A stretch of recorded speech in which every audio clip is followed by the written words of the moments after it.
காங்கிரஸ் கட்சியினுடைய துணைத் தலைவர் ராகுல் காந்தி ஒரு புதிய அவதாரம் எடுத்திருக்கிறார் அப்படின்னு சொல்லி ரொம்ப புகழ்ந்து உமர் அப்துல்லா சொல்றாரு.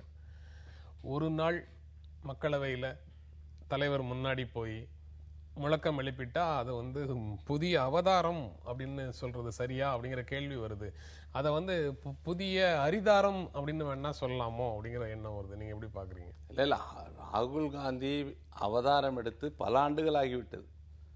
அதாவது இந்த நாட்டில் வகுப்புவாத சக்திகளை, அதாவது பொது அமைதியை சீர்குலைக்கிற சக்திகளை எதிர்த்து ஒடுக்கப்பட்ட புறக்கணிக்கப்பட்ட மக்களுக்காக குரல் கொடுக்கிற அந்த புதிய அவதாரம் என்பது எப்பொழுதோ எடுத்துட்டார்.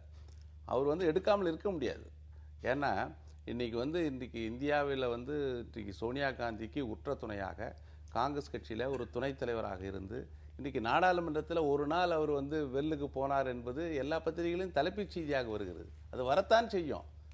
ஏன்னா இன்னைக்கு நாட்டில் அவர் அரசியல் நடவடிக்கைகளை மக்களும் பத்திரிகைகளும் ஊடகங்களும் கூர்ந்து கவனிக்கின்றன.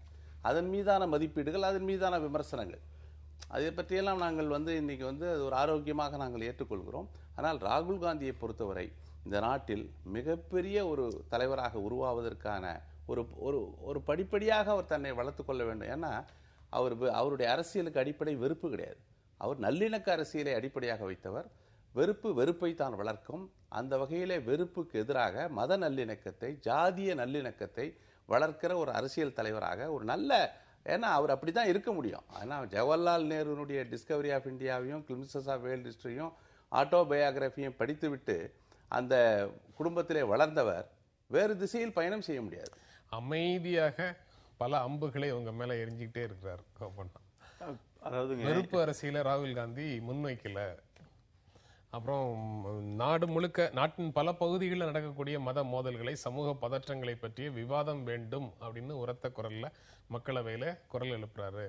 இது காலம் அவர் மேல சுமத்தி இருக்கக்கூடிய பணி அப்படிங்கிற லெவலுக்கு அவங்க பேசுறாங்க. எனக்கு தெரிஞ்சு மரியாதைக்குரிய கோபண்ணா அவருடைய இன்டர்பிரேஷன் இந்த நியூஸ் அப்படி இருக்கு. ஆனா உமர் அப்துல்லாவுடைய இந்த செய்தியை நான் படிக்கும்பொழுது ரொம்ப நக்கல் பண்ணியிருக்காருன்னு தான் தோணுது ராகுல் காந்தி. அவர் என்ன சொல்றாரு பாருங்க, இதுல செய்தி என்ன சொல்றாங்க, மக்களவையில் 2 நாட்களாக காங்கிரஸ் துணைத் தலைவர் ராகுல் காந்தி பல்வேறு கோரிக்கையை வலியுறுத்தி கோஷமிட்டதை சுட்டிக்காட்டி அவர் இவ்வாறு பேசினார்.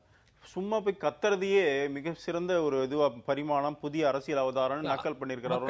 மக்களவையில அமைதியாக இருந்து நடக்கிறதெல்லாம் பார்த்துட்டு இருக்கிறது ஒரு வகை.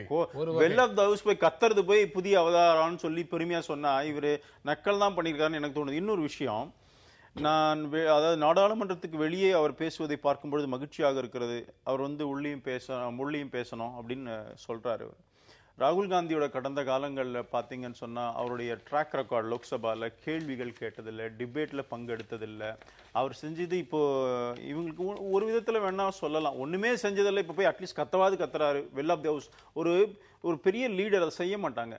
ஒரு புதிய பாராளுமன்ற உறுப்பினர் புதுசாக வரவங்க சில இவங்கெல்லாம் போய் வெல் ஆஃப் த ஹவுஸ் போகிறாங்க, பேசுகிறாங்க. ஆனால் லீடர்ஸ் எல்லாம் அதை செய்ய மாட்டாங்க.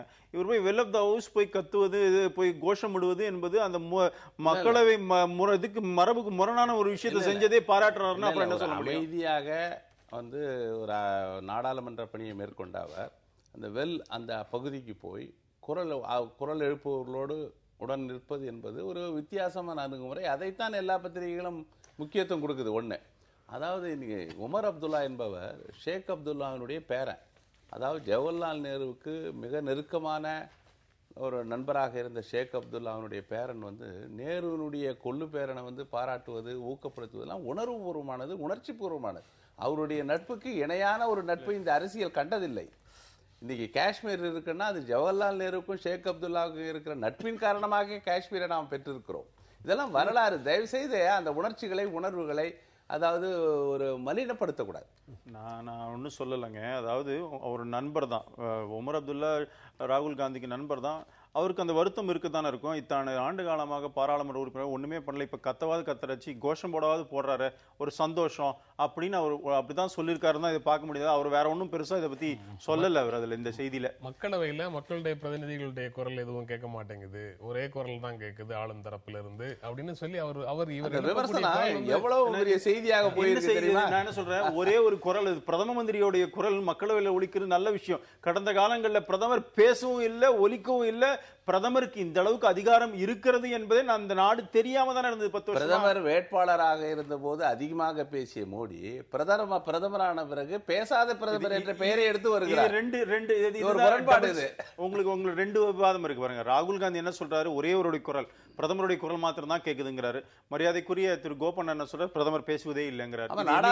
பேசுறது இல்லையா? அப்படி ராகுல் காந்தி அப்படி சொல்லலையே. நாடாளுமன்றத்தில் ஒரு குரல் தான் கேட்கிறது என்று சொல்லினார்.